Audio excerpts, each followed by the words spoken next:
નાના હતા ત્યારે બાપુજીએ એક સરસ વાત કરેલી. ના અમે બાપુજી ક્યાંક ને ક્યાંક જ્યારે ટાઈમ મળે એટલે જીવનને ઉપયોગી સરસ મજાની વાત માંડે. સાંજે જમીન નવરા થયા હોય, સરસ મજાનો રાત્રિનો અજવાળું હોય અને એ સમયે ખાટલા ડાળેલા હોય આંગણામાં અને બાપુજી વાત માંડે કે નગર શેઠનો એકનો એક દીકરો.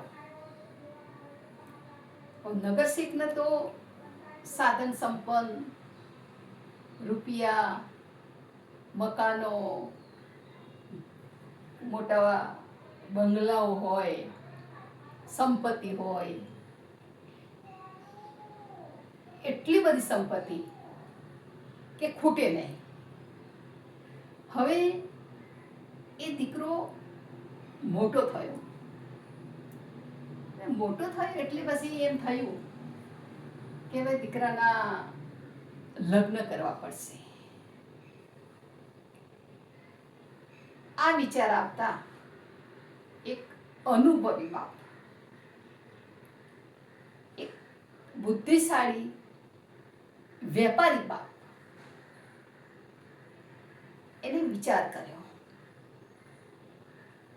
કે દીકરાની વહુ, પુત્રવધુ એવી પસંદ કરવી કે ઘરની માજા, મર્યાદા અને સંસ્કાર જળવાઈ રહે. અને એ માટે એમણે એક ગામ, બીજા ગામ, ત્રીજા ગામ પ્રયાણ ચાલુ રાખ્યો. એક ગામે વિસામો કર્યો, રાતવાસો કર્યો અને એ શેઠને એમ થયું કે લાવો જરા આ ઘરના માણસોને, ઘરના સંસ્કાર કેવા છે એ જરા પારખી લો, જોઈ લો. અને એ વખતે શરીરનું કપડું હતું એ જરા ખુલ્લું કર્યું. એ ખુલ્લું કર્યું કપડું અને એ જે ઘરના માણસો હતા એ ઘરના માણસોએ એ કપડાને ઠીકઠાક ના કર્યું, એમ જ રહેવા દીધો. સવાર થઈ એટલે નગર શેઠ ઉઠી ચા પાણી નાસ્તા કરી આવજો કહ્યું અને આગળ વધ્યા. આગળ વધતા વધતા એક બીજું ગામ આવ્યું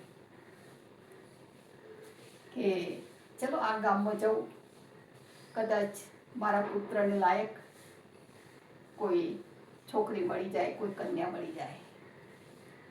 અને એ રીતે એ ગામમાં પહોંચ્યા. સારું ગામ હતું.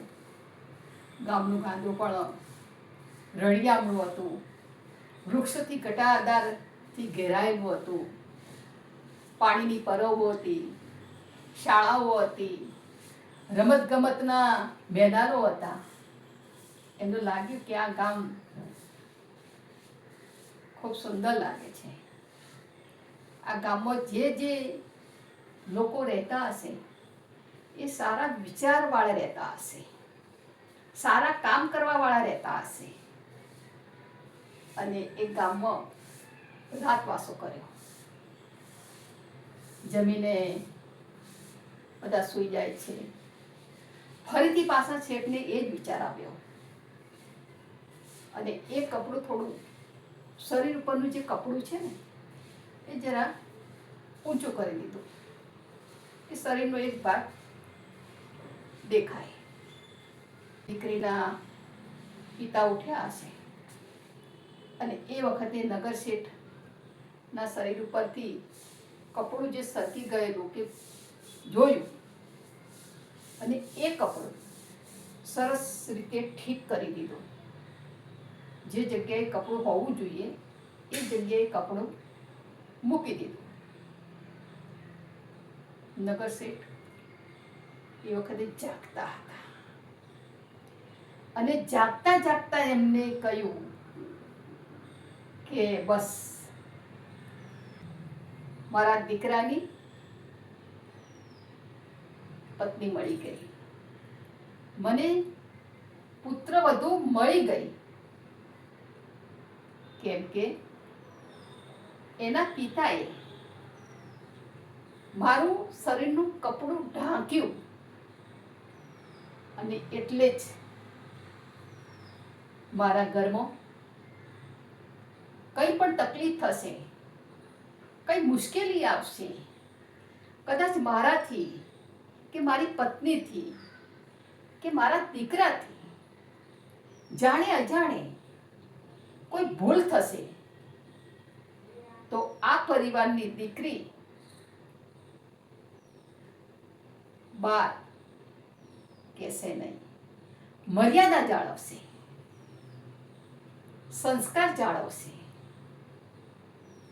અને જે જગ્યાએ જેની પણ ભૂલ થઈ હશે એ ભૂલ ખૂબ નમ્રતા સાથે જણાવશે.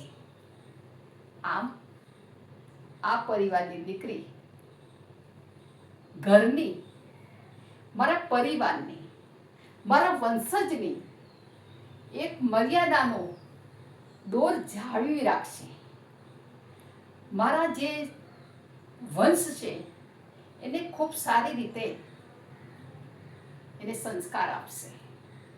જે નામના છે એ નામનામાં વધારો કરશે અને મારા દીકરાને ખૂબ સુંદર જીવન આપશે અને એ પણ સારી રીતે જીવશે.